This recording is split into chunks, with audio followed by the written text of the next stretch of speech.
एक ही घरवा के एक परिवारवा बिचारवा अलग अलग बा बिचारवा अलग अलग बा एक ही घरवा के एक परिवारवा बिचारवा अलग अलग बा रोकेला न माई के लोरवा के दार हो जियते बटा गईले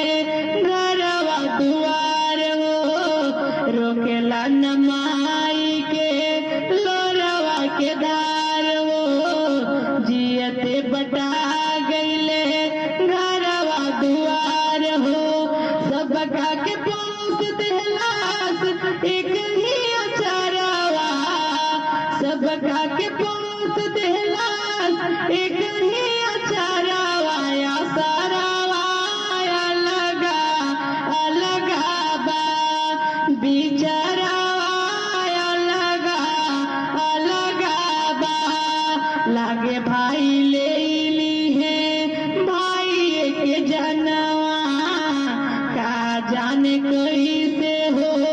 बदलल अरमानवा खुनवा भी खुनवा के सटना पजरवा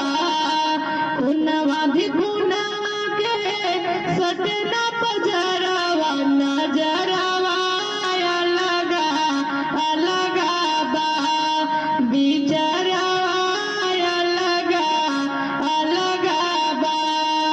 एक ही घरवा के